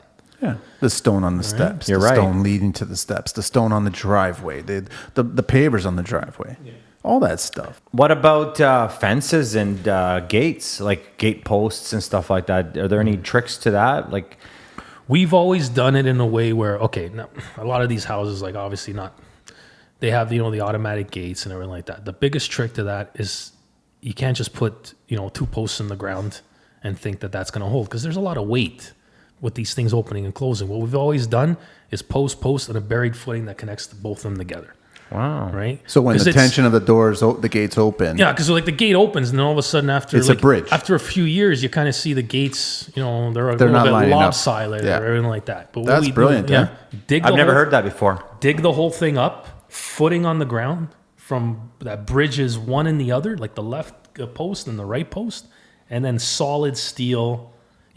Like, what are you doing? A 4x4 steel? No, we've done 6x6. 6x6. Yeah, like it depends on the gate manufacturer too. okay. But we work in conjunction with them, so they'll send us the steel, and we'll plop it in the ground, and we'll form around it and pour it in place, and you got these solid steel, pillars inside the stone pillars. So when the guy actually, physically connects the gate to these posts, they're solid. They're not going anywhere, and there's no chance for it to sag. There's no. These are powder coated? That's amazing. Or That's a trick, galvanized. eh? They've done powder coating. They've done galvanizing. They've done everything. Red steel. Yeah. No, they've done red steel too. I mean, No, that was that was my joke usually for inside. But I have a friend that always says, "Is it red steel?" And I'm like, "Shut up." prime steel. Good. So, what size rebar do you use in those footings? Like when we pour like a slab or something like that for like laying stone on top, it's always like 10 mil rebar, 12 on 12 centers, and tied everything. And for the columns, for the gates, For the columns, it always depends on spec. Okay. Right. Whatever they have spec. depending on the weight of the. We've done the door- ones where gates. we've poured the whole thing monolithic, and we've done ones where we've just poured the base post into the footing, and then we've done stone around it. Like I said, it all depends on the spec. Not one is like how do you put it? the same. Yeah, not there's fabricated. no generic gate No. detail. Everybody's different. right? So one thing I have a problem with is block for columns. Do you always pour or do you like block too? Once again, depends on the spec. You can do both. What's your personal opinion? It's a bitch to pour because you have to figure, with a pour, it's going to take a little bit more. It's going to take longer in terms of the forming because you have to figure out, okay, now I got to put all the electronics in that fucking thing. Right? Now I got to we run haven't even all gotten to that conduit. world, I got to do this. I got to do that. But you still got to pour Right. the block still. But the block, it's easier. It's like, you know what? Okay, now I got to add something. So, okay, I'll just pop a little hole in the block. Then we core fill them. So at the end of the day, it's 100% concrete no matter what. Are you guys running chases? You're putting conduit underneath it. No, we put conduit. You have to, because then you put can conduit. still chase it later on if Yeah. you have to, Like if they ask for 3 conduits, we put 4. just in case. Right? Yeah. You're And- like Toronto Hydro. No, but it's nowadays. You No, have you're to- right. You're getting ready for the you infrastructure have of the to- house. Okay, you know what? They ask for 2 conduits under the driveway. We run 4. Well, why? Well, just in case, man. Yeah. You never know. Just in case, You can because fill now it. you gotta have your sprinklers have to go in one conduit. Your electrical has to go in another. Your camera. Camera has to go in a different conduit. It cannot be put 'Cause of in the the same frequency. conduit because of the frequency. Exactly. Yeah. I'm going to ask you something that in 76 shows, 77 shows now. Try 82. Is it 82 now? Fuck, I gotta listen to 82 shows. You basically have about 100 hours of listening right there. But I want to ask Good you luck. something. That's good. That's good plow listening to it. You can stick that on. That's a good tip. That's a good tip. Great tip, man. I want to ask you something we've never asked. What kind of machinery do you think that is the best for landscaping? Because we've never talked about machinery. John Deere, that's a good Hitachi, Kubota. What is the machinery to go and get? What doesn't fail? Basically, whatever the boss buys. No, But, but what personal preferences here? We have Isn't it a maintenance thing? we have if a you say. take care of it, it'll last. not necessarily. Bob, Case, they're all kind of Kubota. They're all not to you know me. what? It's No? man, it's No. like talking about cars. Oh, I want to get this Bobcat, but you know what? This Bobcat has a Kubota engine in it, and it's Tier 4, meaning that it doesn't take DEF. But this Kubota has a Kohler engine in it, and it's Tier 3, and it takes DEF, but it's $10,000 cheaper than that one. There's so many variables. What's been the go-to that's had the least problems in your experience? We've had JCB. Really? Yeah, junk came from Britain. That flew over your head. No, but I've We've had like, okay, it depends. Like for our bobcats, okay, let's call them skid steers. They're not bobcats, right? Wow. Our skid steers are Kubotas, and the Kubotas have been amazing. You know, Japanese engineering, they're fucking great. Before that, we had John Deere skid steers. They actually lifted a little bit more than the Kubotas, but in terms of price and in terms of like, you know, calling a John Deere guy to come out and service that machine, it's big bucks, right? Versus the competition? Versus the Kubota guy. these are good things to know, though. Like JCB, I don't know how we got involved with JCB, but my boss back in the days, he bought JCB 426 loader, and the thing's been with us for like 20 something years. And it's got sentimental value. It's gone through 2 engines already. Don't mind me, man. We've used JCB loaders for snow plowing, and we haven't had any issues with them. Okay, we haven't had any issues with JCB loaders, so let's use the JCB for the loaders. Okay, you know what? You guys should try out a JCB skid steer. Okay, let's get in it. No. So it doesn't hold up. No, but you know what? It's almost like, you know, that tool question that you asked me. Are you a Deere guy? Are you a Case guy? Are you this and that? It's the same thing. You know what? Our loaders are JCB for snow. Our skid steers are Kubota. Our excavators are a combination of John Deere and JCB. And you know what? At the end of the day, it's price and service. If you can get a machine for $10,000, $20,000 cheaper than the other guy, you know, that weighs in on you. But at the same time, if that machine's $20,000 cheaper, but trying to get service and parts is like almost next to impossible, you got to do your math. No, you got to do your math. You made a great point. That's good to know. How about trucks? Small 5 tons or dump trucks? What are your go-to on those? We have 2 Freightliner triaxles. The reason we have those as dump trucks is because they have Viking Sieves. It's a company that makes salter bodies. So it's a U-body that basically in the summer you put a metal plate inside and it covers the conveyor chain. So you can use it as a regular dump truck. In the winter, you take those plates off and there's a conveyor chain and there's the salter. Nice. Like, you know, those city salters that drive around, you know, we basically use those. So I guess the thing too is, you know what? If you're going to get into landscaping, you got to figure, okay, you got to do something in the winter. So if you're going to buy machinery, you're going to buy like trucks and everything like that, they're going to be parked all winter or you're going to have double duty with them. That's like anything in construction. When it comes to winter, what are you going to do? So we have those 2 triaxles that we use to. Do you like the winter? To be honest with you, yeah. You know what? Am I going to freeze my ass off laying stone? No. But you know what? I'll be in the shop welding away, repairing. But okay, we got to go plow. No problem. I'll plow. Winters are getting a little easier nowadays, no? Yeah. Yeah, but it's actually not that bad. It's you know, oh my God, you guys got to be up at like, you know, 14, 15 hours. Yeah. Big deal. Like, Jesus Christ, when you was at a rave, how many hours would you be out? Right? But and it's not, like, oh my God. It's a different kind of plowing. Oh my God. But totally. different kind of snow, too. Wow. We are breaking records today. But it's like, oh my God, you're out for 14 hours. Yeah, but I'm basically in a machine with heat, a radio, and a podcast called The Construction. And 80 fucking shows that I have to catch up on. Son of a bitch. What do you choose for pickup trucks? A lot of Chevys. Really? A lot of Chevys, huh? I thought you were a Ford Chevys, nah. What would you think make him? I just see a lot of Ford trucks, a lot of 450s, 550s. I just see them a lot. We got a lot of Chevys for like the plow. Like we only really have 2 plow trucks. Like before we used to have like, you have to like, man, how can I put it? You have to adapt, right? So we used to have like, say, 6 pickup trucks, you know, 3500s or 2500s or whatever with plows on them, this and that. You know what? It's not economical to plow with them. Let's get a machine and you take the work of 2 pickup trucks. Excellent. So then that was the one thing. So then we have a couple pickups. They're Chevys. You know, for like the 5-ton Dodge. For the price point, you can't go wrong. For what you get in a Chevy, like Jesus Christ, in a Chevy, you get like the fucking crank windows. What? And for the same price, What do you mean, a 2020? The Dodge had a fucking touch screen and Bluetooth and everything like that. I mean, You can't go wrong, but at the same time, it's how long you keep them too, right? You don't keep them until they start breaking apart. You keep them for a bit and then off on their merry way, and you get another one. I love his whistling. Right? So it sounds like hardscaping landscaping is really about problem solving, man.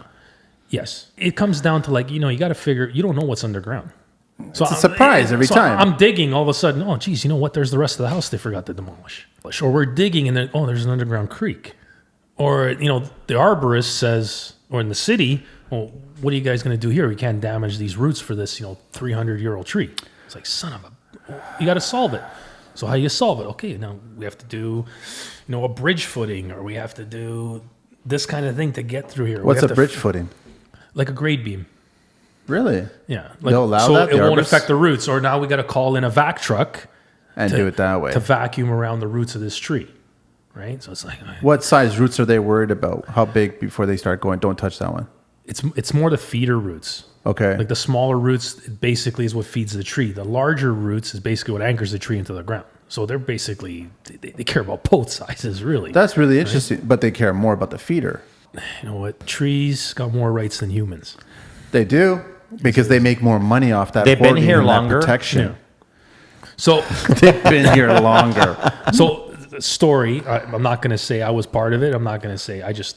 We'll beep it out. Legend says... we're at this job, and it's for a very influential person. We're all in a site meeting and everything like that, and he goes, I want my driveway to go this way. and the city guy's like, no, you can't have your driveway go this way. It's got to go this way because of these trees and everything like that. So he says to the city guy, what happens if I cut these trees down? And he's like, wow, you got to pay a fine. How much? Well, how much? I don't know, like 10,000 a tree. Julie, come here. writes the city guy a fucking check. Here, I want the trees down tomorrow. Boom, gets in the black Lincoln, takes off. That's a legend, eh? Yeah. I'm not even joking. I like this guy. I heard from her. I can't tell you if it's true. I just, It makes a lot of sense because the city wants you to protect the trees. You got to put a deposit down on it, and then if that tree's annoying, okay, you have one tree that's basically this is a real story, not legend. We were at this job in the Kingsway. We were doing this, a pool, retaining wall, flagstone with the banister stuff, and blah blah blah. And there was this tree, and it looked really shady. And it's like, you know what? That branch is really going to come down. That's funny, a little shady. That branch is going to come down. And we were telling the city, you know what? This tree, the whole design was based, work around that tree.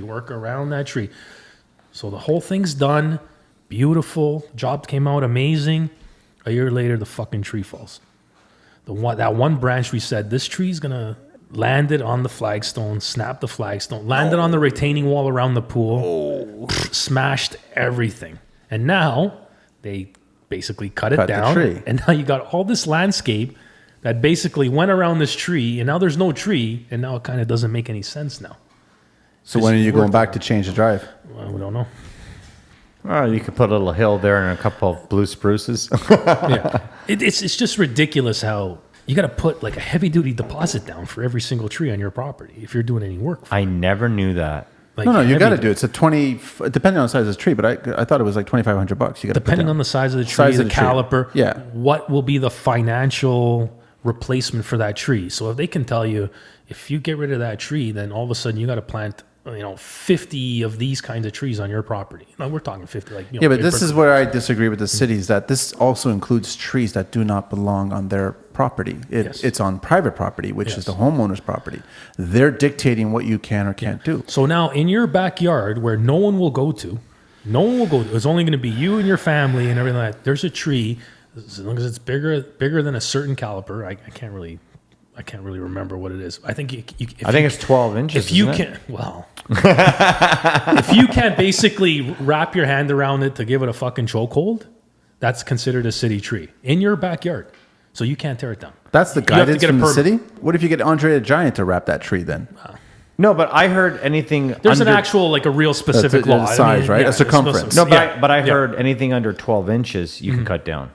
No, I don't know no about way, that. man. No way. Like, because some trees are like that thick. Yeah. They're like 6 inches, and it's a city tree. You can't touch it. You got to call for something it. Listen, you I heard love then. trees. I love mature lots. I love prefer. it, yeah. I totally. But the thing is, sometimes the design doesn't call for it. And Exactly. you know what? And remove that tree, and spend the extra money on buying a more mature tree. It's not necessarily a better tree because it's been replanted and then wrapped up and replanted, and that tree is being stunned or starved or whatever. Right? You have an opportunity to put a new tree where you want it to suit. Well, your you have design. like 30, 40-year-old like pine tree that's pretty much dead from here to here. I can't tear it down and put 3 new trees in the place. No, it all depends. You know what? It's like you. Any day at the city, man. You walk in on a Monday and the guy will tell you no. You walk in on a Tuesday, a different guy will say That's yes. not right. But not only that, I'm in Belleville, past Belleville. I have Canadian cedar shield, like a cedar shield trees. They're bushes. They're ugly cedar, man. There's nothing beautiful about them. They're like weeds growing. No, swamp cedars. I can't even tear them down. No. I'm not even allowed to dig the roots out. No, and God bless you if you please don't get involved with conservation authority. Because That's a whole other animal. Those guys got more power. That's my than problem. everything. I'm on conservation. Like we get drawings that are approved, Gone through the whole committee? gone through the whole committee of adjustment, gone through the city process, gone through this and that, gets the conservation not approved. Like really? They just veto it. Yeah. They don't give a shit. Can't you pay for a permit to get it done? No, you got to like basically. Persuade. You got to pay them off. What You can do you persuade. want? What do you want us to do to make you happy? And it's like, well, I need you to plant 50 of these trees on your site. Really? 50? Okay, we'll do it. Doesn't That's mean their that- plan. That's their justification for removing one tree. Yeah. It's a little unfair, no? Well, they have their own little, I guess, formulas of what. But then sometimes what you go can into do. certain areas of the city, certain neighborhoods, and magically trees disappear No, that's and not replanted with new trees. but that's like anything in Anything in this anywhere. fair city where you drive by and the whole neighborhood is 2-story, and all of a sudden you got this one guy that's like 3-story, 4-story. How did he get through? And a roof deck. And a roof deck. And a laneway house as well. And like, Hey, okay. here's my checkbook. But I that's gotta just- go. That's like, I want to ask one question. What's the one thing that drives you crazy about people and what they ask for regarding driveways? can you make the driveway bigger? Okay. Always. My biggest gripe about that, I'm sure I'll talk about it on Manny Mondays one day. If you got a 2-car driveway, how wide should your driveway be? Your driveway has to be the size of the city curb cut. That's it. What if the city's doing new curbs and adding new water mains, Yeah. and all of a sudden they ask to make the curb cut wider? They don't do that. They do that. They don't do that. They do that. They don't do that. They do that. It all depends on Brampton? Mississauga. Markham? Mississauga has a certain size for their curb cut. Brampton has a certain size. Toronto. In Toronto, there's like 6 or 7 different types of I curb can drive cuts. in a bunch of neighborhoods in Brampton where there will probably be about 5 or 6 Corollas on the driveway, man. I've also seen driveways though get double driveways to kind of do a roundabout. See, but that's different. Double car. Because you Like can. you have a driveway and then you can get A another. crescent. Oh, so like a little hammerhead. yeah. Yeah, but then you can get away with that by saying it's your front patio. Really? Right. Yeah. It all depends on what you put down on the drawing. Right. But usually the curb cut is law. Right. Okay. Like It's good to know. We've done places in Forest Hill. The curb cut's like this. You have to go with the curb cut. How about if you do something? Okay, so I've seen on the Like- drawings they want so much green space, and say the curb cut is asphalt. I will just say asphalt for now, and then the outside you make 4 or 5 feet on either side, or maybe 8 feet either side with interlock stone. Isn't that a green space still? They say you have to have this much green space. They didn't say what part of the property you're supposed to have it on. There isn't a frontage or a back? Or I think it depends on. Realistically, I think it's the cumulative of the Okay. property. Okay. Right. So yes, they don't 10% want, or something, like right? Like a guy, like a realistic, inspector or planner or whatever like that. They won't look at a drawing, and if the front of your house is like all concrete, they're not going to say yes, right? Because they have the guidelines they have to follow. But the whole specifics is. A certain percentage of your property has to be green space. A certain percentage has to be paving. A certain percentage has to be building, right? When you look at the bare facts, what they approve is a whole different scenario. But they have to look back to it. Like, you go by that neighborhood and all of a sudden you see a guy, grass. All of a sudden you see a guy with like the whole front of his house is paved. Yeah. It's like, who approved that? Somebody's got to, somebody has to be accountable for that.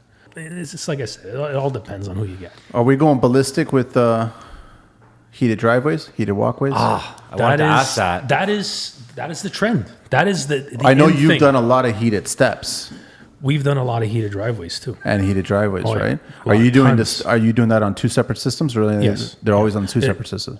Depending on the drawing, there's always a calculation of what you can have as a run for each, I guess, zone. Loop or whatever. it is. Loop zone, whatever. Okay. You don't want to overcompensate. You don't want to undercompensate for it. So they always do a math and figure, okay, this driveway with these steps, with these, and it's going to be this much, this many zones. And yeah, obviously you want the stair zone to be its own, right? You don't want the stair zone connected to the walkway zone and this and that, just because if ever there was a leak, right, you can shut it off. You don't want everything on one zone and all of a sudden You have to shut everything down. yeah. That's a good Plus, if you do have a heated driveway, it has to be specified on the drawings that it is a heated driveway. Because if the city was to ever come and tear up your driveway, they need to know that it's a heated driveway. What system is your go-to for radiant heat?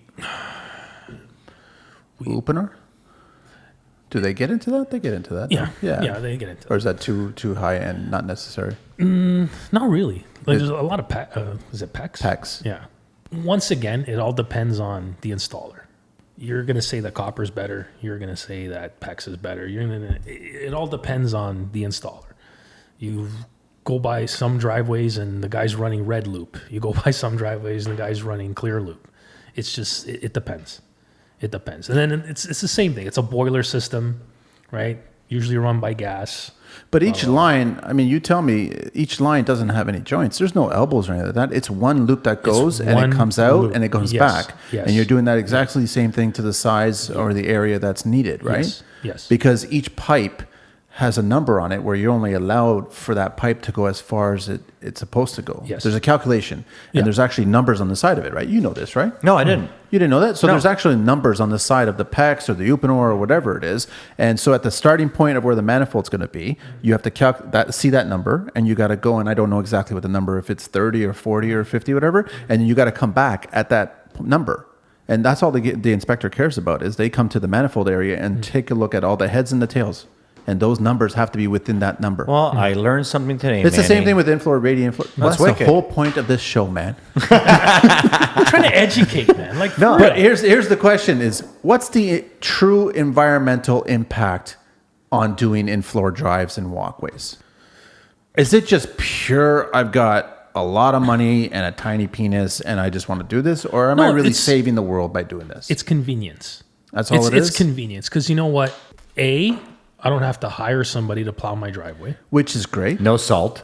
B, salt. they're going to damage my driveway with a plow. Because, when metal hits stone, something's got to give. Chip. Right. Yeah. No salt, no de-icers, no blah, blah, blah, blah, blah.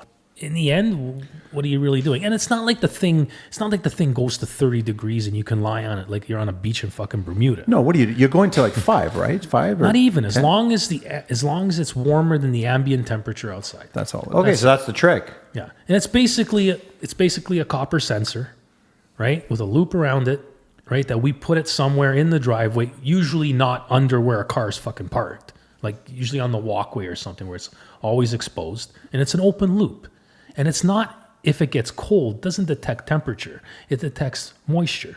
So if it gets wet, then it starts turning on. Oh. And then you can get into the other more complicated systems where it actually has, an ambient temperature sensor. Like, it's like anything. You either get the $5,000 package or you get the $50,000 package. Average 2-car driveway.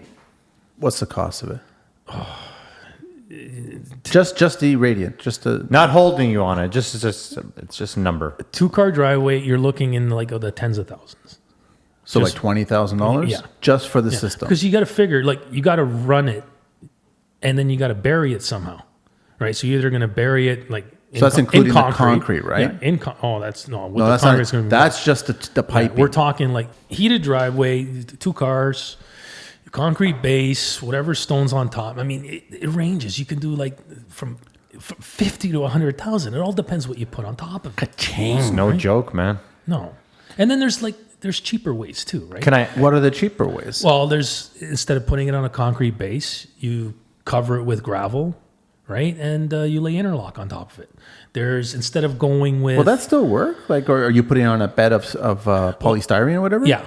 Okay. Sorry, I forgot that. You have to put the styrofoam on the ground because basically, and it's a high. What do you call it? There's the blue styrofoam, which is regular blue styrofoam, and then there's a high impact styrofoam. The exterior grade version. No, it's not exterior grade. It's just because the compression rate. Like if you were to grab regular styrofoam, you could almost squeeze it in your hand. Like, Basement floors we were talking about. Yeah. This one though, it's high impact. Basically, it's supposed to take the weight of a car. Right, because you got this slab that you're going to put on, and all of a sudden you're putting the weight of a car, and then next thing you know, your 2-inch styrofoam turns into like 1 inch, and then your whole thing goes down.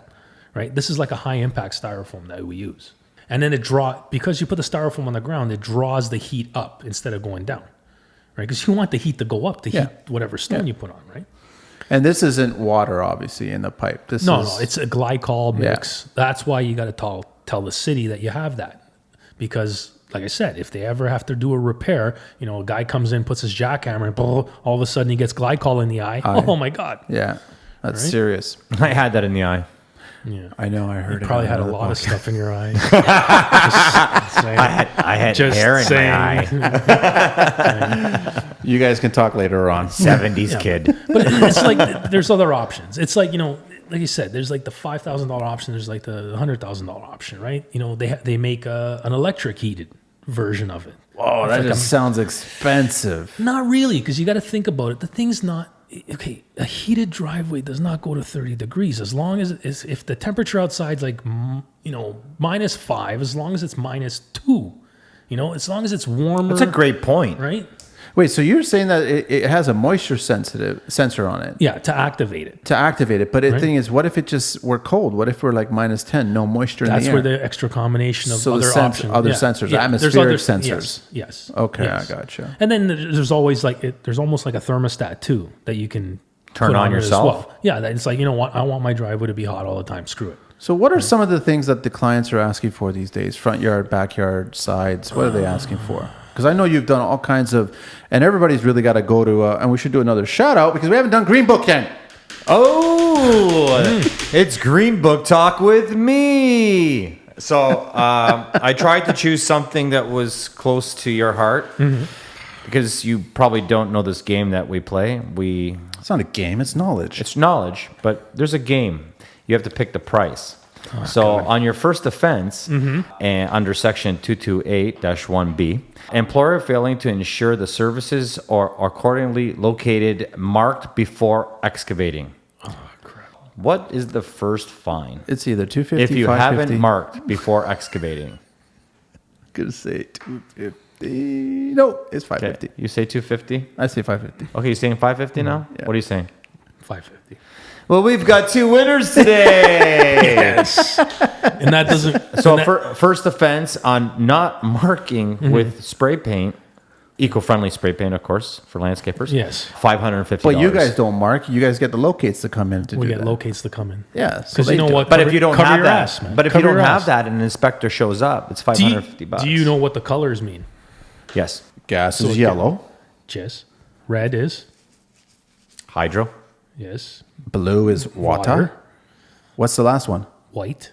Well, white. What is white? White is usually for excavations. White is what you're going to basically build. Or cut out. Yeah, or cut out. So what are those white circles in Bell Trinity Park right now? That's where we're going to cut holes there and put those idiots in the holes. But sometimes you have to know the orange and the red could be Rogers also.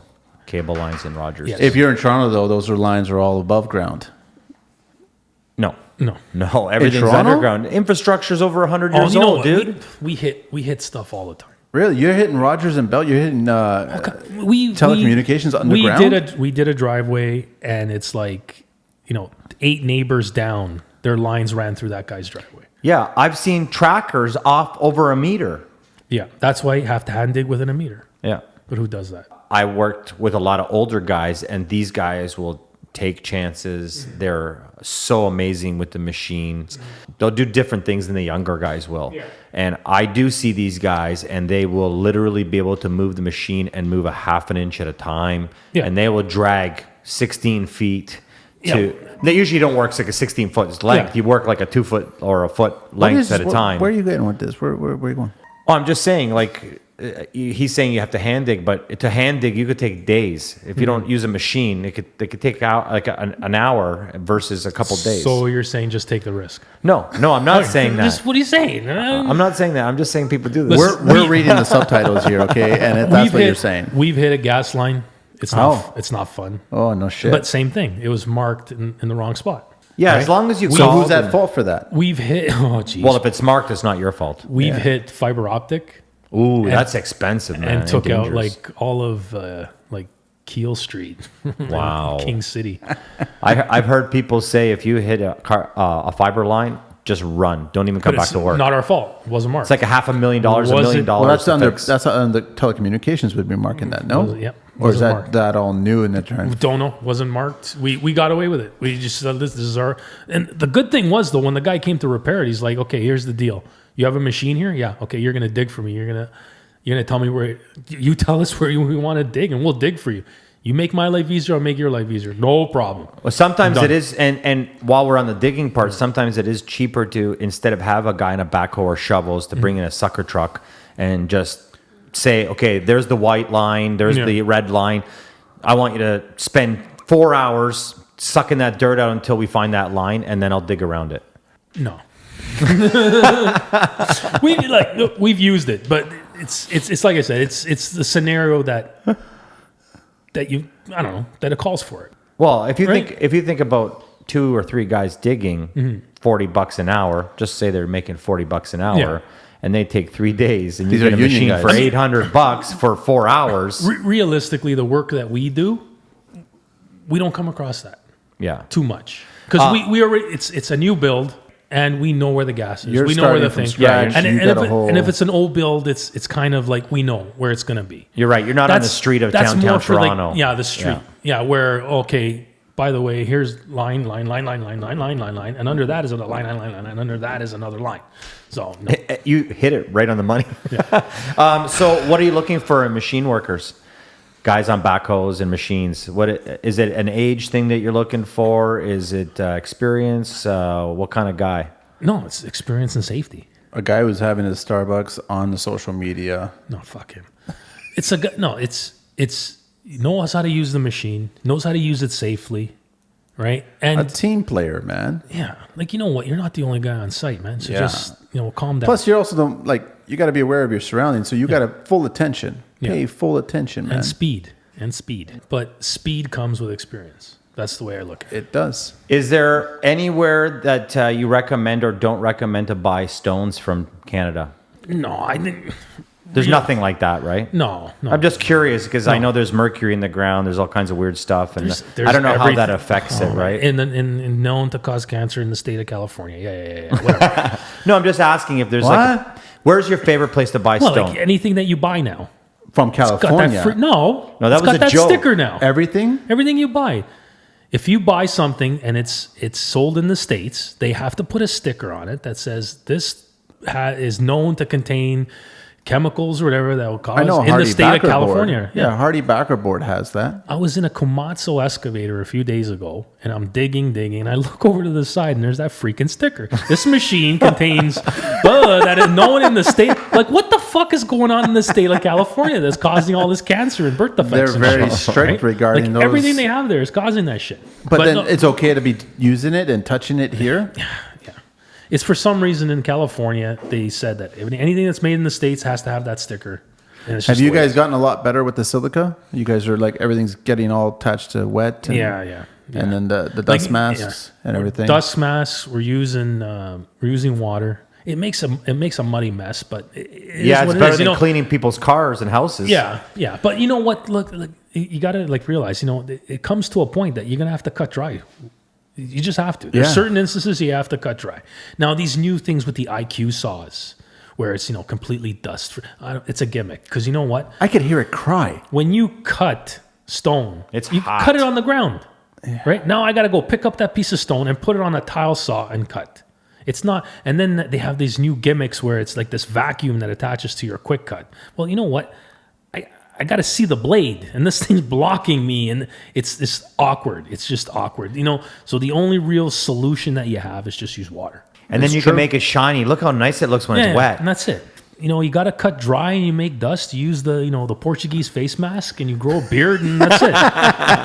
The flavor saver? Yeah, that's it. Yeah. The Portuguese guys with the big mustaches. That's like an inner filter, right? It's the pre-filter the to P100. That's the what is that? That's the P95, right? No, it's a P100. That is the pre-filter before it gets to the secondary nostril hair filter, and then you're good to go. So usually I ask at about this time, what do you want to change about the industry, or what can you? You never ask that question. Hang on. Or what can you recommend? But in this case, you being a foreman, superintendent of the corporation that you're working for, do you really give a shit if any of your guys have a mortgage? Do you really care? Or do you just want someone to come to work and perform and do their job? You know what? At the end of the day, we all have a job to do. This has to be done. A, B, and C has to be done today. C, whatever has to be done tomorrow. You have to care about your guys. You have to care about the guy beside you, because you know what? If you don't give a shit about the guy beside you, he's not going to give a shit about you. So you know what? If he doesn't give a shit about you and you don't care about his mortgage, he doesn't care about your fucking mortgage.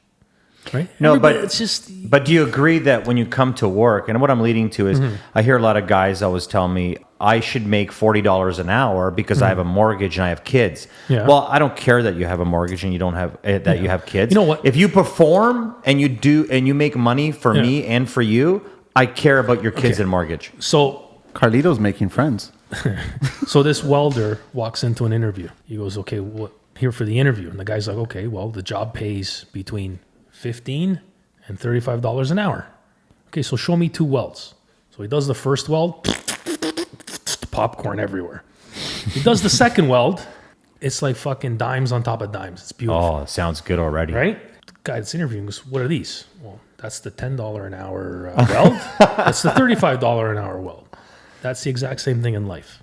You do it like, if you want to earn $45 an hour, show me you're going to earn $45 an hour. Thank you very much. But you know what? You're not going to earn $45 an hour if this is your second year in the business. You got to earn it. You got to earn it. That was my point. Yeah. And it's amazing. I hate to say it, but it goes back again.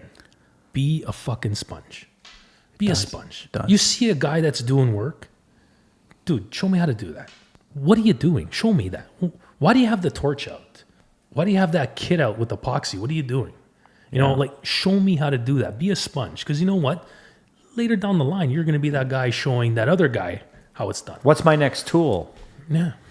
I honestly believe 9 guys out of 10 in this business want to honestly and truly, selfishlessness, whatever that word is, I don't know what the fuck you're talking about. want to share the knowledge.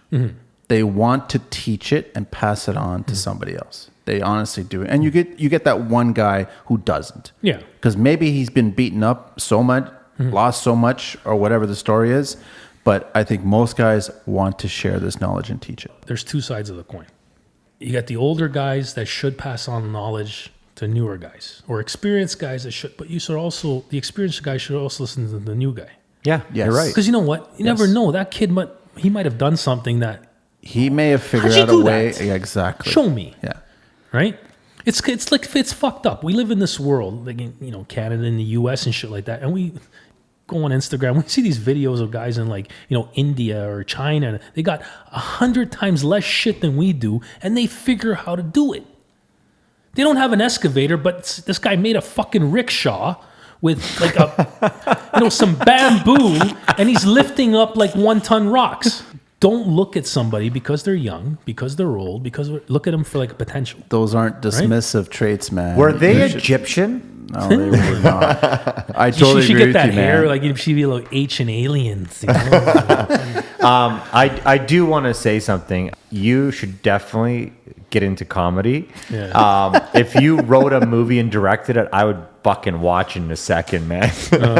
You should make a movie called The Legend. If I wrote, say you want to star in it or something. That too. With a mind like yours, I'll star in it. Okay, Carlito, here's the scenario, right? Oh, no, I don't want it. Okay. I'm not in this movie. Ice cream truck shows up, and then the horse comes out. I'm not Stay in with this this. movie. Stay with Okay, this. hold it. Can I add into it? Did I pass? On that note, Marcelino. Yes. Man, this has been an amazing talk. Thank you very much. So, to find Marcelino online, you want to check out at MSOUSA202 for you Portuguese folks out there. And at Melo Landscaping, at All Stone Quarry, and at JCM_waste. Thanks, man. Dude, I really appreciate you coming out to the show and sharing what you have. This is just, we're tickling the iceberg on this, man. You're tickling That's a all lot. it is. We're tickling on the iceberg here. We really appreciate you coming out to the show, man. And now I can actually listen Listen to to the every rest single of podcast. Listen to this one first. And I want to give you one last little bit of advice. Go ahead. All right? Remember, ahead. okay, I want you to listen to this. Go ahead. Don't believe everything you read in public toilets. Sharon is not up for a good time. What an awkward telephone call that was. Thank you. Thank you, Manny. Thank you, Carlito. Awesome. Out of here. 6 T.O. baby. I'm watching your movie, man. Oh.